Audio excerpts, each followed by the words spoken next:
7h37 sur la première, on va parler de Genève ce matin, avec quelques petites phrases, on en a entendu il y a quelques instants.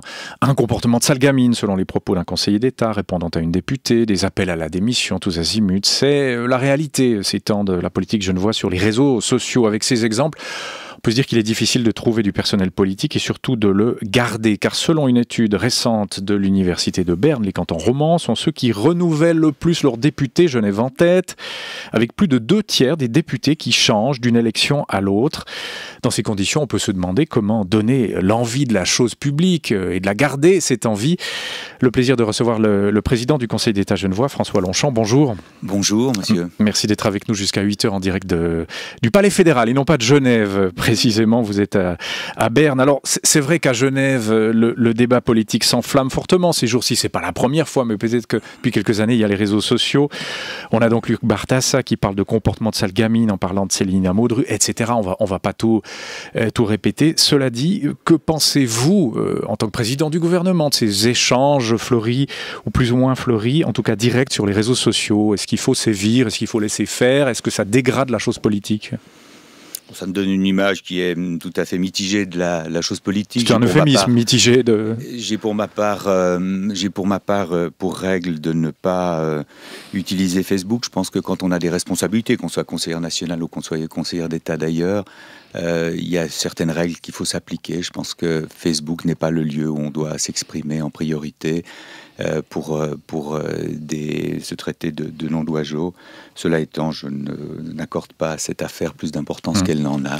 Les échanges verbaux entre Madame Amoudru et Monsieur Bartassa sont de leur propre responsabilité. Vous en avez parlé avec Monsieur Bartassa, pardonnez-moi, directement. C'est eux qu'il convient d'interroger. Non, nous avons des choses plus essentielles aujourd'hui à traiter que cela. J'ai une séance tout à l'heure du Conseil d'État où nous avons des sujets d'importance. Je vous rappelle que l'essentiel du sujet aujourd'hui qui nous préoccupe, c'est tout de même, puisque ces débats étaient en marge de la traversée de la Rade, la question de savoir si nous allons dépenser 1,2 milliard à Genève pour déplacer le pont du Mont Blanc de 500 mètres. Ce qui quand même est un débat plus essentiel que la question de savoir si la coiffure de Madame Amoudru et le caractère de Monsieur Bartassa en font un match chaud. Pardonnez-moi de vous interrompre, on va reprendre le cours du débat, mais il y a une information routière tout à fait urgente. Je suis désolé de vous interrompre, on y revient dans un instant. Infotrafic, RTS. Oui, pour vous dire qu'un véhicule roule actuellement à contresens sur l'axe Gothard-Chiasso, quelle que soit votre direction. Si vous circulez entre Biasca et Bellinzone Nord, rabattez-vous impérativement sur la voie de droite et ne dépassez sous aucun prétexte. Je répète, un véhicule roule actuellement à contresens sur l'axe Saint-Gothard-Chiasso, quelle que soit votre direction. Si vous circulez entre Biasca et Bellinzone Nord, rabattez-vous impérativement sur la voie de droite et ne dépassez sous aucun prétexte. Pardonnez-moi, François Longchamp, c'est aussi ça la réalité de la radio. C'est une chose plus essentielle, je vous le concède. Quoique, écoutez, on reparlait effectivement de ce débat, de ces petites phrases sur les réseaux sociaux. Vous disiez, c'est pas ça qui occupe l'essentiel de mon temps.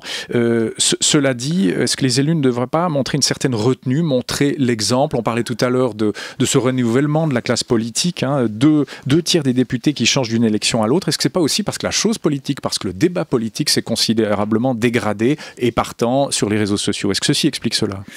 Non, c'est un phénomène plus complexe. D'abord, ce ne sont pas les députés, mais ce sont les conseillers municipaux dans les communes genevoises. Nous avons aujourd'hui atteint le cap du renouvellement déjà de la moitié des conseillers municipaux, alors que nous sommes qu'aux 3/4 de la législature. C'est un phénomène qui s'est accentué ces dernières années et qui probablement est le reflet de l'absence de perception et du rôle finalement qu'ont les communes genevoises, de la clarté des compétences qui sont les leurs. Les gens qui accèdent au conseil municipal sont souvent très déçus et démissionnent les uns après les autres, à tel point qu'aujourd'hui, la moitié des conseillers municipaux genevois n'ont en réalité pas été élus au soir des élections il y a 3 ans. Ce sont des gens nouveaux qui les ont remplacés en cours de mandat, ce qui pose aussi un problème démocratique. C'est la raison pour laquelle, notamment, nous avons fixé dans le calendrier politique la question de la réorganisation des compétences des communes et du canton comme priorité. Vous parlez souvent des doublons sur vos antennes. Ce sont des choses qui sont très frustrantes pour des élus municipaux, de ne pas avoir des compétences qui sont claires. Ce sont aussi des choses qui sont frustrantes pour les députés cantonaux, et c'est les choses sur lesquelles nous entendons porter les réformes d'importance, dans le sens d'ailleurs de ce que la nouvelle constitution genevoise, qui est entrée en vigueur l'année dernière, nous demande de faire. Mais est-ce que c'est pas ce climat de tension, justement, dont on parlait tout à l'heure, qui explique cette désaffection de la cause politique, y compris dans les communes ? je ne crois pas qu'il y ait un lien direct entre la démission de 435 conseillers municipaux sur 900 à Genève et les propos de M. Bartas et de Mme Amoudrou hier soir. Oui, cela dit, ça se passe, ce phénomène est suivi aussi dans le canton de Vaud et Fribourg et Jura. Est-ce que, de manière générale, ce climat de tension de la politique n'affecte pas les gens? La question, très honnêtement, dans les autres cantons est différente. Il y a beaucoup de communes dans les autres cantons. Il y a plus de 380 communes dans le canton de Vaud. Et on a assisté ces dernières années, il y a des fusions de communes, souvent de communes qui ne trouvaient même plus de conseillers municipaux pour y siéger, y compris dans des élections régulières. Des communes qui perdaient des habitants, qui n'avaient pas forcément la taille critique. Nous n'avons pas ce problème à Genève, parce que les communes sont pour l'essentiel de taille importante. On a beaucoup moins de communes qu'ailleurs, il y a 45 communes dans le canton, mais par contre, la définition des compétences fait probablement que le métier, la fonction de conseiller municipal, de conseiller municipal est frustrante. François Longchamp, il y a 200 ans, Genève faisait son entrée dans la Confédération, Neuchâtel et le Valais aussi, et pour fêter cet anniversaire, vous êtes justement à Berne aujourd'hui. Le Conseil d'État genevois s'est déplacé à Berne, célébration du bout des lèvres, ce bicentenaire pour les Genevois. D'ailleurs, vous l'avez rappelé à l'époque, il s'agissait à l'époque d'un mariage de raison et pas d'amour. Est-ce que c'est toujours le cas ? D'abord, les célébrations étaient très populaires, et vous l'avez d'ailleurs relevé le 1er juin et le 31 mai sur votre antenne. Ça a été une fête absolument extraordinaire à Genève. On était aussi porté par la météo, mais pas forcément par le calendrier. C'était le week-end de Pentecôte. Et pourtant, la population a répondu très massivement à ces fêtes, marquant par là l'attachement de Genève à la Confédération. Il y a eu une certaine ferveur, et vous l'avez vous-même reconnu. Je pense qu'il y a beaucoup plus de ferveur à Genève par rapport à la Suisse qu'on l'imagine. J'observe par exemple que lundi soir, pas plus tard que lundi soir, quand le président de la Confédération est venu donner une conférence à Genève, à la grande salle des assemblées de l'ONU, il y avait 2000 personnes qui sont venues l'écouter. Je ne suis pas sûr que dans beaucoup de cantons suisses, quand le président de la Confédération se déplace, il y a 2000 citoyens qui viennent l'écouter. Vous avez entendu le géographe Charles Lucie, le professeur honoraire, il était dans votre studio tout à l'heure, très, très critique face à Genève, à la fois vis-à-vis de sa politique sur le Genevois et vis-à-vis de Berne. Pardonnez-moi l'expression, Genève n'a-t-elle pas le cul entre deux chaises, François Longchamp? Historiquement, c'est une réalité. Genève a été une construction qui s'est faite dans les conditions qu'on connaît. Les frontières genevoises ne répondent pas à des frontières naturelles. Elles ne s'arrêtent pas par des rivières ou des montagnes. Il faudrait les étendre du côté de la France? Non, je ne crois pas que nous sommes dans cette version des choses. Aujourd'hui, c'est de travailler avec la région française, de travailler avec la région vaudoise aussi, puisque, vous le savez, nous avons près de 100 000 pendulaires, vaudois et français, qui viennent travailler à Genève tous les jours. Nous avons besoin de cette main-d'œuvre vaudoise et cette main-d'œuvre française pour faire fonctionner notre économie, nos services, et c'est probablement plus par des liens étroits avec nos voisins que nous réglerons la situation. Oh. Maintenant, les liens que nous avons, évidemment, sont le fruit d'une histoire qui est connue. Les frontières ont été faites principalement à l'époque pour garder un certain équilibre entre le nombre de protestants et le nombre de catholiques. C'était des sujets d'importance à l'époque, ça l'est moins aujourd'hui. Eh bien, nous avons à la fois la grandeur de l'histoire derrière nous, mais aussi quelques soubresauts. Oui, mais posons la question simplement, est-ce que vous êtes plus proche de la France ou de Berne, ou de la Berne fédérale? Nous sommes suisses, nous sommes profondément suisses. Donc plus proche de Berne. Nous sommes profondément ancrés dans les valeurs suisses. Genève est un canton qui a beaucoup donné à la Suisse, et beaucoup de choses qui font la fierté de la Suisse. Et qui est perçu comme arrogant encore du côté de Berne. Pourquoi? Je ne suis pas certain que Genève soit perçu comme arrogant. Il est parfois perçu comme absent. Et probablement que ça correspond à une réalité. Peut-être que souvent les gens méconnaissent aussi la ferveur que dans le reste de la Suisse que les Genevois ont pour la Suisse, parce que nous avons, nous, fait d'une certaine manière le choix de la Suisse, qui n'a pas forcément été le cas de tous les cantons. Et faire ce choix, c'est un choix qui n'a jamais été regretté par les Genevois. Jamais je n'ai entendu de tentation séparatiste du côté de Genève. Et Genève a beaucoup donné à la Suisse, et j'aime quand même le rappeler, parce que tout ce qui fait la fierté de la Suisse, on fêtait les 150 ans des conventions de Genève, la Croix-Rouge, c'est un Suisse, Henri Dunant, qui l'a donné. On parle de nos tunnels qui font la fierté. Le premier tunnel qui a été construit, il a été par un Genevois de Chennebourg, Louis Favre.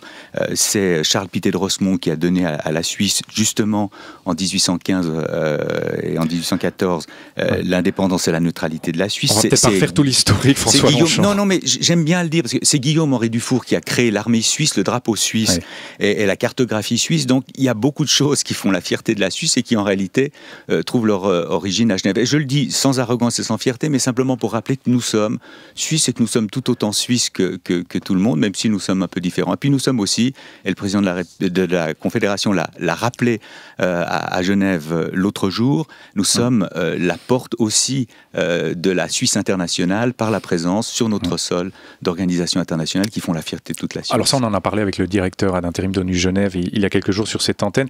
Quand je parlais d'arrogance ou disons d'une Genève perçue avec un peu de scepticisme par Berne ou par les gens qui y siègent, on entendait le président du PS suisse, Christian Levrat, il y a quelques minutes, attaquer frontalement les conseillers nationaux genevois, messieurs Barazone et Lucher pour ne pas les nommer, qui l'accusent de couler les intérêts et la réputation de la place financière genevoise en s'opposant systématiquement aux recommandations internationales pour plus de transparence bancaire et fiscale. Est-ce que vous vous sentez coulé par vos représentants à Berne, François Longchamp? Écoutez, est-ce qu'il a raison, Christian Levrat? Je suis heureux d'entendre que Christian Levrat est aujourd'hui un grand défenseur de la place financière genevoise. Des emplois. Et des emplois genevois, c'est une chose que je note avec intérêt. Nous avons une place financière qui est très importante à Genève, d'autres cantons suisses l'ont également, je pense à Zurich, et c'est évidemment un secteur qui nécessite beaucoup d'attention parce que c'est un secteur qui est producteur de richesses. 15% du PIB genevois au minimum est dû à la présence d'une place financière active, et ça, toute la Suisse aussi en profite, par notamment les mécanismes de la péréquation et de la RPT. Nous sommes fiers de contribuer à ces mécanismes, mais il faut bien voir que cette présence d'entreprises financières, d'entreprises bancaires, ce centre et cette tradition historique qui remonte alors à bien avant l'adhésion de Genève à la Suisse. Genève est une capitale financière depuis le XVIIe siècle. Nous avons évidemment de grands motifs de fierté et surtout une grande responsabilité de garder ces conditions. Vous êtes à Berne aujourd'hui, alors que la session bat son plein. On pourrait vous y voir un jour sous la coupole en tant que député, François Longchamp. C'est une de vos ambitions? Non, ça n'est pas une de mes ambitions. Je suis président du gouvernement genevois avec des responsabilités constitutionnelles qui sont un peu nouvelles. Le président est là pour une durée de toute la législature et je me consacre toujours entièrement à ce que je fais sans me préoccuper d'autre chose. Donc je suis conseiller d'État, président de ce gouvernement, très heureux de l'être, et je consacre l'essentiel et la totalité de mon énergie à tout cela. Les Genevois vont devoir choisir dans quelques jours entre la petite traversée de la Rade ou peut-être attendre d'avoir le grand projet qui dort à Berne depuis des années à ce sujet. Qu'est-ce qui vaut mieux? Alors d'abord, il faut rappeler qu'il y a un projet qui avance beaucoup à Berne, c'est l'élargissement de l'autoroute de contournement. La Confédération nous presse, et le canton est heureux d'être pressé par la Berne fédérale sur l'élargissement de l'autoroute de contournement. Ça, c'est la première priorité. La deuxième priorité pour nous, c'est la traversée du lac et non la traversée de la Rade. Nous estimons, l'ensemble du gouvernement et une bonne partie des forces politiques genevoises estiment que de dépenser 1,2 milliard d'argent uniquement cantonal, puisqu'il n'y a précisément pas pour la traversée de la Rade de financement fédéral possible, est une hérésie parce que nous n'en avons pas les moyens et c'est une modification de notre réseau de transport qui n'amènerait aucune capacité supplémentaire, l'objectif étant de décharger le pont du Mont-Blanc et de réduire la pression de circulation sur le pont du Mont-Blanc. Donc nous comptons sur Berne sur le grand élargissement, c'est-à-dire le bouclement du périphérique. C'est un projet qui est d'importance pour Genève, qui est d'importance aussi pour la région. C'est la connexion aussi à des autoroutes internationales du côté français et qui soulageront beaucoup plus que la traversée de la Rade qui, elle, ne soulagera rien du tout. Le risque, c'est qu'aucun de ces projets ne voit le jour. Point du tout. La traversée de la Rade est un projet qui avance et l'autoroute de contournement et l'élargissement de l'autoroute de contournement, 3 voies sur l'autoroute de contournement, est un projet comme je vous l'ai indiqué, qui aujourd'hui est au stade d'études très précises pour que la Confédération puisse la réaliser. C'est un réseau d'autoroutes nationales, bien sûr. C'est un réseau d'importance puisque c'est l'autoroute qui relie la seule institution genevoise d'importance nationale de par la loi, c'est-à-dire l'aéroport international de Genève.